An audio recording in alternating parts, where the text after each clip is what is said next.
नमस्कार दोस्तों, मैं हूं परवीन सानी। अगर मैं आपसे पूछूं बीजेपी की राजनीति का मुख्य आधार क्या है तो आपका जवाब होगा हिंदुत्व। अगर मैं आपसे पूछूं बीजेपी अपनी राजनीति के लिए किसे खतरा मानती है तो जवाब होगा जाति पॉलिटिक्स। अगर मैं पूछूं मुख्यमंत्री योगी आदित्यनाथ की राजनीति का मुख्य आधार क्या है तो जवाब होगा कट्टर हिंदुत्व की पॉलिटिक्स। लेकिन इससे आगे सवाल ये है कि सीएम योगी की अगुवाई में यूपी में चलने वाली सरकार की सबसे बड़ी उपलब्धि क्या है, जिसे मोदी योगी से लेकर बीजेपी गिनाती है, कहते हुए थकती नहीं है। चलो मान भी लें ये उपलब्धि है, लेकिन इस उपलब्धि के विकल्प के तौर पर योगी ने अपने यूपी में एक नई समस्या खड़ी कर ली है। उस समस्या से निजात तो पा ली है, लेकिन उससे भी बड़ी समस्या पाल ली है। ये ठीक उसी तरह से है जैसे कोई सिगरेट की लत से निजात पाने के लिए खैनी खाना शुरू करता है, कोई शराब से छुटकारा पाने के लिए सूखा नशा करने लगता है, कोई मोटापा से छुटकारा पाने के लिए मिठाई खाना छोड़ देता है, लेकिन उसके बाद जंक फूड खाने लगता है। योगी राज में ऐसा ही हुआ है। एक उपलब्धि तो उन्होंने अचीव कर ली, लेकिन उसके बदले में उससे भी बड़ी समस्या को यूपी में विस्तार करने का रास्ता दे दिया। आप जब यूपी पुलिस का हिस्सा बनने जा रहे हो तब दंगों का गढ़ माने जाने वाला उत्तर प्रदेश दंगा मुक्त हो चुका है। ये परंपरा को आपने आगे बढ़ानी है। यहां पर न्याय का शासन हुआ है, गुंडों का फरमान नहीं चलता, अपराधियों को वीआईपी ट्रीटमेंट नहीं मिलती।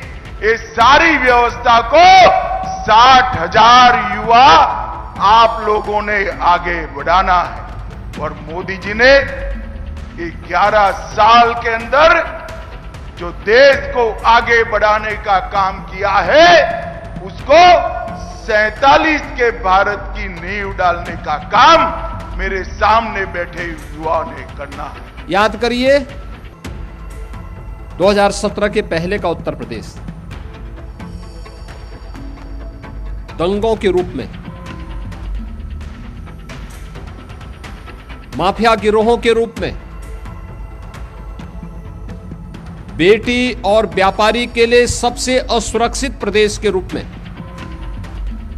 जाना जाता था। पिछली सरकारों की उपलब्धि क्या है? जातीय संघर्ष करवा करके परिवारवाद के नाम पर एक जनपद एक माफिया देने, यही उनकी पिछली सरकारों की उपलब्धि रही है, जिसके कारण उत्तर प्रदेश के नौजवानों के सामने, उत्तर प्रदेश के नागरिकों के सामने पहचान का संकट खड़ा हुआ था। और आज उत्तर प्रदेश की विरासत पर गौरव की अनुभूति करने के लिए पहचान के संकट से डबल इंजन की सरकार ने आपको उभार करके वन डिस्ट्रिक्ट वन प्रोडक्ट दे करके उत्तर प्रदेश को उसकी विरासत से जोड़ने का काम किया। इन दो बयानों को आपने सुना, दोनों कह रहे हैं यूपी में उनके 8 साल के शासन में कोई दंगा नहीं हुआ, यूपी दंगा फ्री हो गया। लेकिन दोस्तों, यूपी दंगा फ्री तो हो गया, लेकिन उसके बदले एक बहुत बड़ी समस्या सामने आने लगी है। बीजेपी की हिंदुत्व पॉलिटिक्स पर योगी राज में हर रोज चोट हो रही है, जिसका नाम सुनते ही न सिर्फ बीजेपी बल्कि आरएसएस के भी हाथ पांव फूल जाते हैं। बीजेपी और आरएसएस की कोशिश है कि हिंदुओं में जाति खत्म हो जाए, हिंदू एक रहें, सेफ रहें, बटेंगे तो कटेंगे जैसे नारे मोदी से लेकर योगी देते रहें। लेकिन अब यूपी में लोग बट भी रहे हैं और कट भी रहे हैं। यूपी में दंगे तो नहीं हो रहे, लेकिन हिंदुओं के बीच जातीय संघर्ष में तेजी से इजाफा हो रहा है। यूपी में गजब का जातीय संग्राम छिड़ा हुआ है। इटावा में ब्राह्मण यादव, आगरा में ठाकुर दलित, अमरोहा में यादव दलित, सरधना में प्रजापति ठाकुर। सिलसिला दोस्तों अंतहीन है।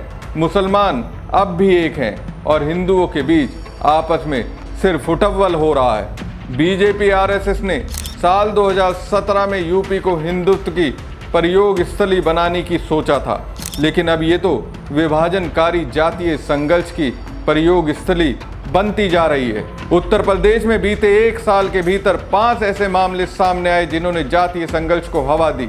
जुलाई 2024 से लेकर जून 2025 तक राज्य के अलग अलग जिलों में ऐसे केस आए। यूपी के श्रावस्ती, बांदा, मेरठ, आगरा और इटावा में बीते 1 साल में गंभीर मामले सामने आए, जिस पर पुलिसिया और प्रशासनिक एक्शन तो हुए ही, साथ साथ सियासत भी जमकर हुई। समाजवादी पार्टी, बहुजन समाज पार्टी और कांग्रेस ने राज्य में सत्तारूढ़ बीजेपी पर जमकर हमला बोला।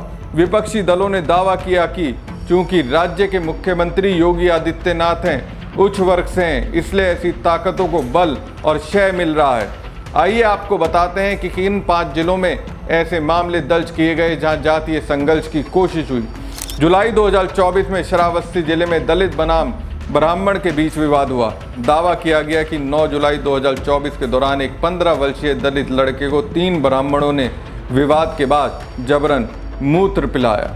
ये मामला इतना ज़्यादा तूल पकड़ चुका था कि राज्य सरकार के मंत्री असीम अरुण भी पीड़ित के घर गए थे और न्याय का आश्वासन दिया था। मामले में आरोपी दिलीप मिश्र, सत्यम तिवारी और किशन उर्फ भूरे तिवारी को गिरफ्तार किया गया था। इसी साल जुलाई में बांदा में दलित बनाम उच्च जाति राजपूत के बीच विवाद हुआ।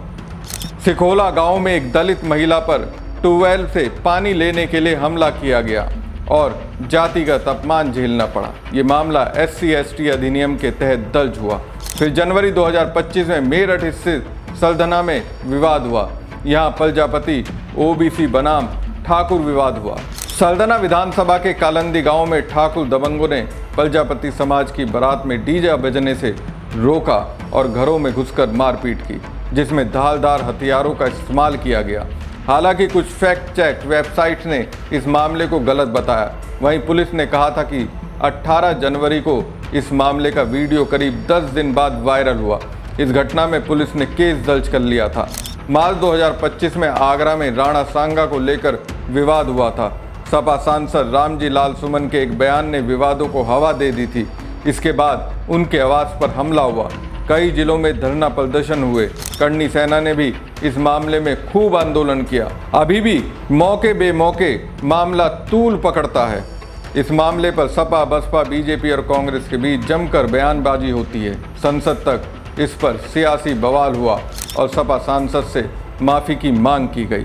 इसके अलावा 10 मार्च को आगरा में ही विशाल जाटव नाम के एक शख्स की बारात नहीं निकलने दी गई।